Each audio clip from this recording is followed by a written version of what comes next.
Bien, chers amis, bonjour. Nous allons approfondir un peu ce que nous avions vu la dernière fois. Nous sommes toujours dans l'introduction de ce fascicule que j'avais rédigé pendant l'été 2014, pendant la guerre de Souketan, pendant l'intervention armée de l'armée israélienne à Gaza. Eh bien, nous allons essayer d'approfondir un peu en cette fête de Sukkot, la fête la plus universelle possible, à travers trois éléments. D'abord, premier élément, dans la paracha Vaera, dans le livre de Bereshit, qui est évidemment une traduction du Grand Rabbinat de France, à partir du livre du regretté Zichrono Tzadik Libracha Eli Munk, le Rav Eli Munk, avec tout notre respect. Eh bien, au 21e, si vous voulez, au chapitre 21, c'est une traduction évidemment du consistoire français. Eh bien, il y a trois événements qui vont se suivre et trois événements absolument fondamentaux qui prouvent que, en fin de compte, les guerres que nous avons vécues, que nous vivons encore aujourd'hui, ont leurs racines dans les guerres bibliques, et notamment auprès d'Abraham, d'Isaac, de Yaakov, de David, de Shlomo, etc., etc. C'est-à-dire, véritablement, ces guerres-là sont des guerres annonciatrices. Et les guerres que nous vivons aujourd'hui sont des guerres encore et aussi annonciatrices de la guerre de la fin des temps qui va réunir évidemment au niveau universel les puissances qui vont s'entrechoquer entre elles. Ça va être quelque chose d'absolument terrible, terrifiant. Et donc je voulais à travers Souketan me référer à trois éléments fondamentaux qui sont inscrits dans la paracha Vaïra. Le premier élément, le voici. Voilà Sarah, qui était anciennement Sarai, n'est-ce pas, qui va donner un fils à Abraham, qui était anciennement Abraham. Pourquoi elle a donné ce fils? Et Abraham est devenu Abraham, Sarai est devenue Sarah. Elle a reçu, si vous voulez, d'Akadosh Baruch Hu, le Yud. Ce Yud qui était dans Sarai, je l'ai déjà dit plusieurs fois, va se diviser, si vous voulez, en deux et. Un et 5 et un autre et 5. 5 plus 5 étant 10, évidemment, formant le groupe, formant le Yud, formant l'unité divine. Et donc les deux, le 5 de Sarah étant un 5 de réalisation de type féminine, et le 5 d'Abraham étant une réalisation de type masculine. Et ensemble, il va y avoir la formation donc du zivug, c'est-à-dire du couple absolument idéal. Alors maintenant, lorsque Sarai devient Sarah, n'est-ce pas, elle devient prophétesse, et à partir de ce moment-là, elle va chasser sa gouvernante, Agar, qui était une princesse égyptienne, mère d'Ishmaël. Elle va le chasser. Or, Abraham Avinu, qui aimait beaucoup son fils Ishmaël, je rappelle que Abraham a eu Ishmaël quand il s'appelait Abraham, avant de recevoir le et avant de faire la Brit Mila. Abraham a fait la Brit Mila à 99 ans, et à 100 ans, il a eu Yitzhak. Un moment où, évidemment, Sarah avait 90 ans.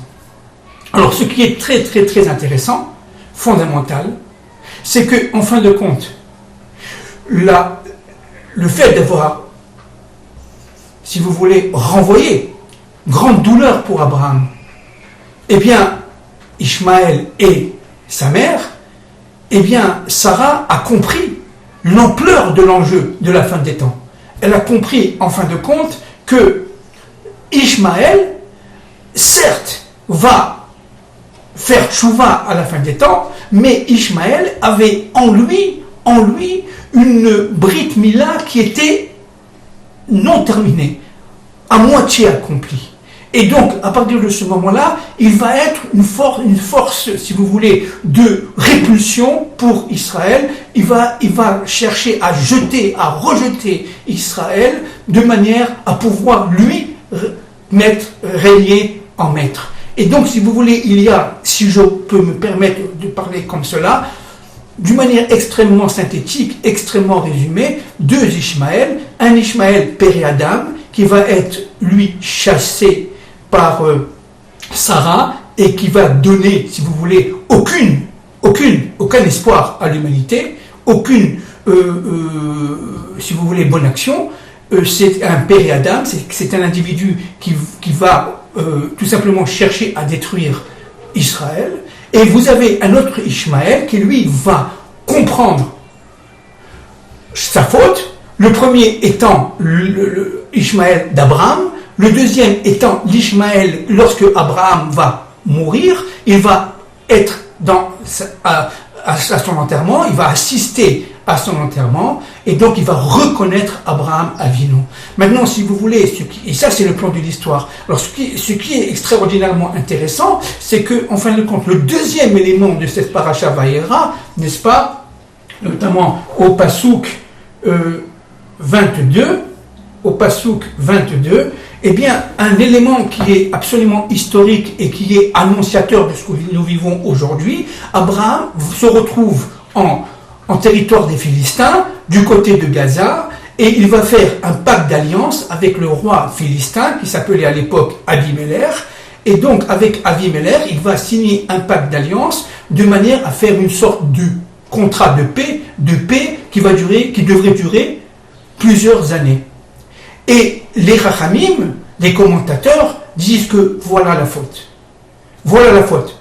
Abraham a surpassé, si vous voulez, son pouvoir, a surpassé quelque part la volonté de Dieu. Il a été quelque part par un amour d'humanisme et d'universalité vers la paix, alors que Dieu voulait qu'il détruise, disait Rachamim, qu'il détruise ces individus-là. Et donc Abraham Avinu a fait la paix, une paix qui va se concrétiser, n'est-ce pas, par d'abord la création de Beersheva, puisqu'il va donner à l'époque au prix du puits, n'est-ce pas, qui était le puits de la discordance entre les gens d'Abraham Avinu et les gens d'Avimelech. Et Abraham Avinu va donner 7 corbanotes auprès du puits, Beersheva, Sheva, 7 corbanotes pour le puits. Eh bien, juste après cette histoire, eh bien, arrive l'épreuve d'Abraham, la quête d'Israël, le sacrifice de son fils unique, Israël, qu'il a eu avec Sarah. Et donc, si vous voulez, un point fondamental, c'est que les Rachamim disent que, je le répète, il n'aurait pas dû faire la paix. Et Dieu l'a éprouvé. Alors, essayons de comprendre un peu ce qui s'est passé. Vous savez que la quête d'Israël, c'est un temps cosmique absolument fondamental.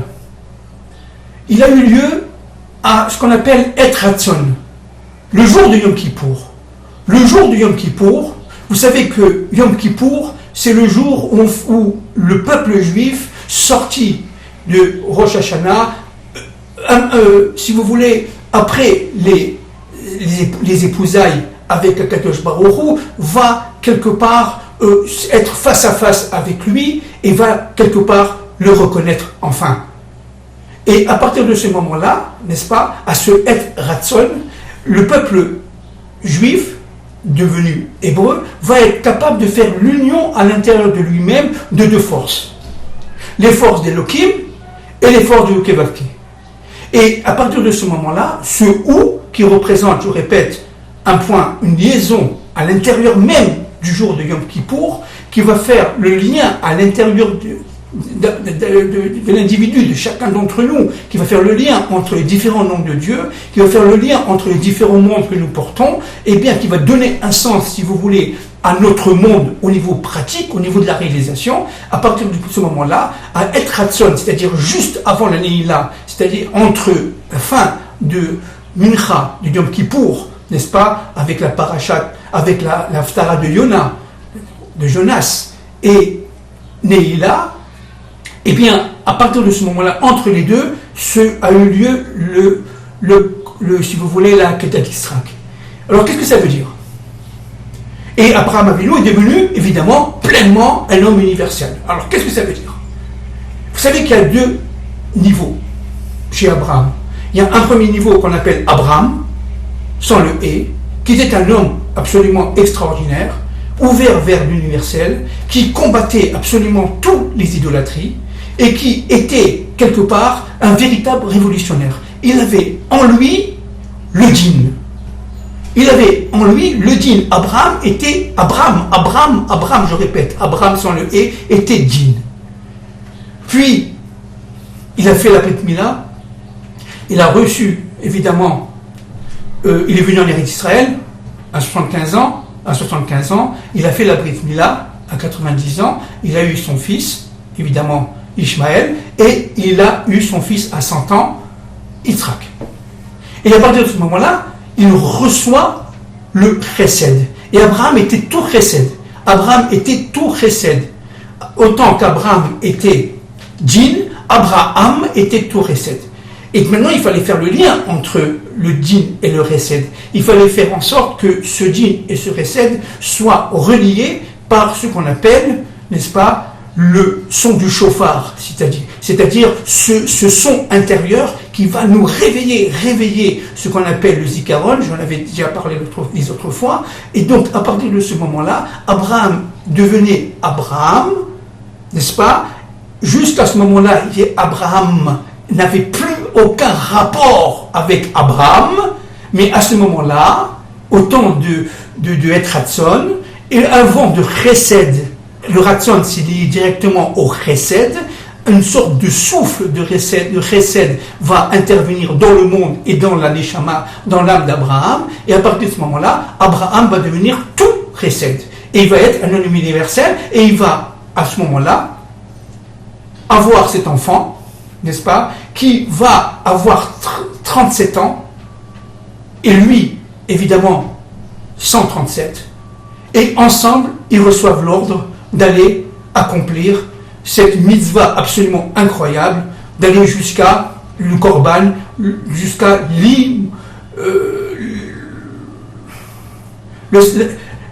la sacrification de son propre fils, du fils qu'il aimait énormément, c'était le fils de Sarah. Alors, vous savez que Abraham étant le djinn, Abraham étant le chesed, Yitzhak était aussi à l'intérieur de lui-même djinn, comme était Abraham, mais il avait aussi au niveau extérieur, au niveau de son extériorité, il était chesed. C'est-à-dire qu'il s'est donné ce chesed de le donner à la Vodazara, aux autres idoles, Chas v'Shalom, il a donné à Dieu. Il s'est donné complètement au Dieu un. Et donc, à partir de ce moment-là, Abraham et Yitzhak ont formé un couple. Ils ont formé un couple, si vous voulez, entre le djinn et le chesed. Et donc, c'est le rachamim, et à partir de ce moment-là, le principe de miséricorde est venu dans le monde, et de cela sort, évidemment, Yaakov Avinu. Et donc, il n'aurait pas pu y avoir de peuple juif sans le miséricorde de Dieu, c'est-à-dire sans cette union entre le djinn et le chesed. La Rachmanout vient de cette union, du fait que Abraham Avinu a été jusqu'au bout avec Yitzhak, et Yitzhak a accepté par chesed, lui qui était tout djinn, il a accepté par chesed d'être immolé. Alors je ne sais pas si vous vous imaginez la force qu'il faut pour Abraham, qui était anciennement Abraham, parce que Abraham et Abraham sont certes deux êtres qui sont séparés, mais il a fallu faire le chibur entre les deux. Les Rachamim ils disaient qu'il n'y avait aucun rapport entre Abraham et Abraham. Mais les maîtres du Sod disent en fin de compte que Abraham a pénétré, si vous voulez, la Neshama de Abraham. Et que Abraham devait faire le lien entre les deux noms, le lien entre les deux fonctions. Et à partir de ce moment-là, lorsqu'il est arrivé à ce lien, il a compris que c'était un homme de Dieu. Mais avant, Abraham avait en lui Abraham. Et Abraham, c'était un homme, si vous voulez, de Elohim. C'était un homme qui était dans le temps présent, dans les peuples, dans les sciences. Donc, dans un monde qui était tout à Vodazara, un monde qui faisait, si vous voulez, des prières pour des dieux étrangers. Donc Abraham, lui, avait un gros problème. Est-ce qu'il n'était pas pris dans le piège des dieux étrangers? Est-ce que ce ne sont pas les dieux étrangers qui lui parlent? Est-ce que c'est vraiment le Dieu un? Est-ce que c'est vraiment le Dieu Yud-Keh-Vav-Keh, qui est le même que les dieux étrangers? Mais pour les peuples, et pour Abraham, n'est-ce pas? Pour Abraham, eh bien, il avait très très peur que, en fin de compte, cette voix était, si vous voulez, dissociante, ou je ne sais pas si ça se dit en français, elle était une voie de séparation. Alors, il veut que je me sépare de mon fils, alors qu'il m'avait, Akadosh Baruch Hu m'avait promis une descendance. Et quelle descendance? Alors, donc, je ne comprends plus qu'est-ce qui se passe.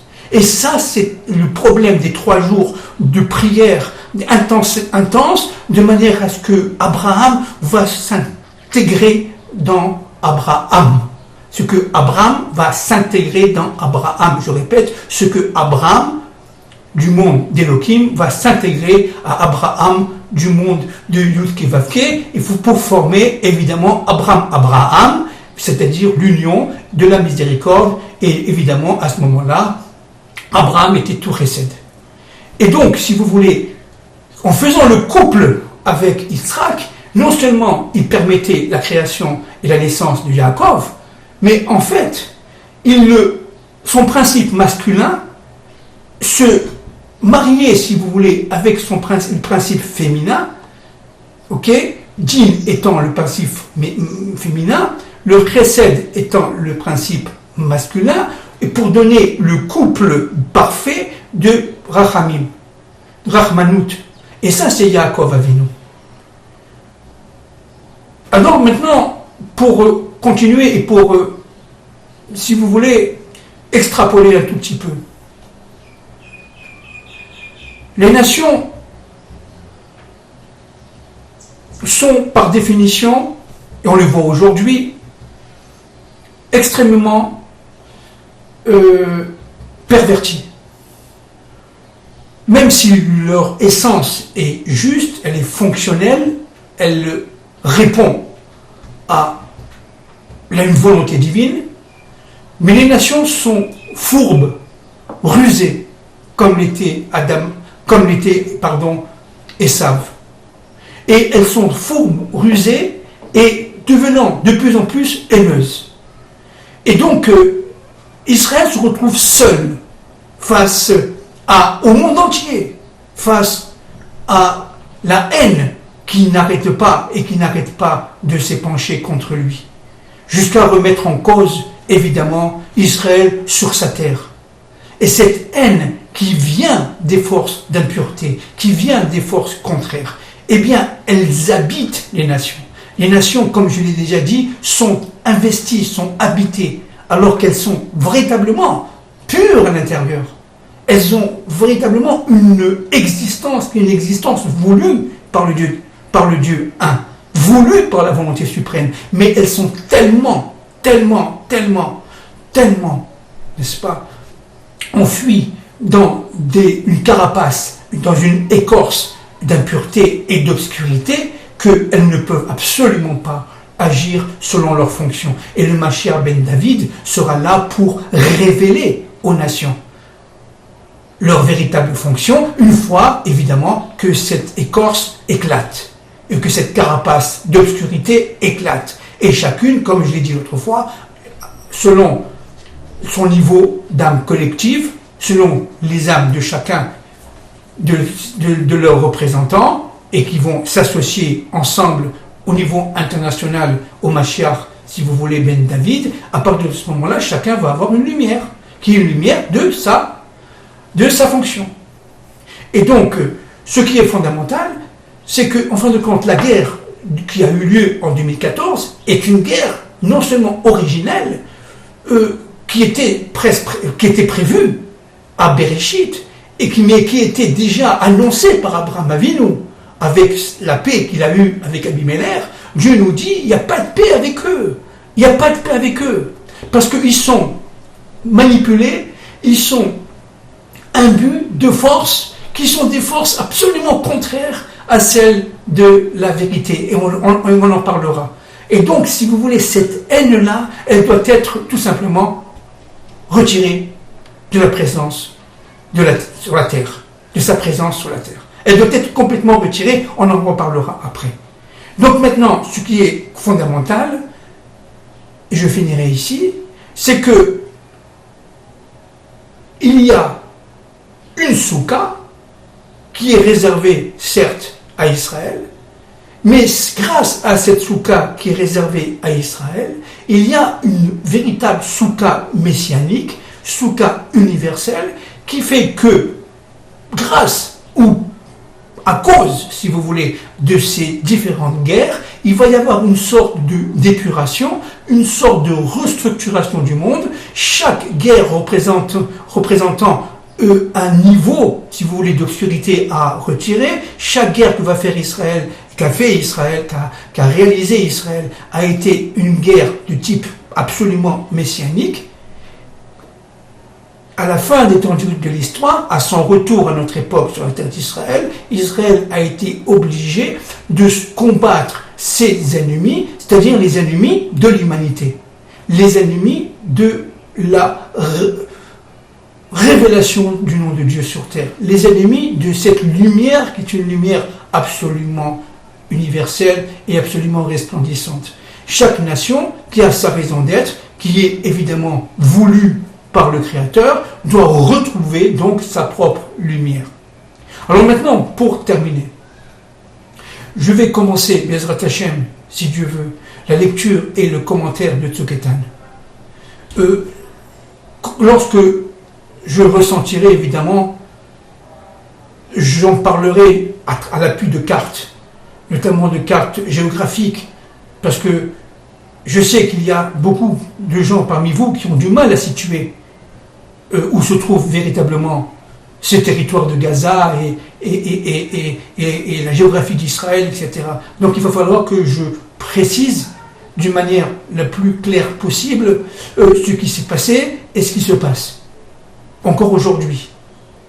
Et donc, si vous voulez, le fait que cette guerre a eu lieu évidemment en 2014 et qui n'est pas encore évidemment terminée, est une guerre annonciatrice, je répète, de cette guerre terminale qui va permettre à l'humanité de se libérer de ses propres écorces, de ses propres impuretés. Voilà, je vous embrasse très fort. Nous sommes là en pleine fête de Sukkot et Abraham, devenant Abraham, cet homme universel par excellence, qui va donner évidemment d'un côté Ishmaël, qui va reconnaître, n'est-ce pas, le plan de Dieu, parce que Ishmaël a été aimé d'Abraham Avinu, et donc d'Abraham et d'Abraham, et donc Ishmaël a un avenir, mais l'Ishmaël qui va reconnaître le plan de l'histoire.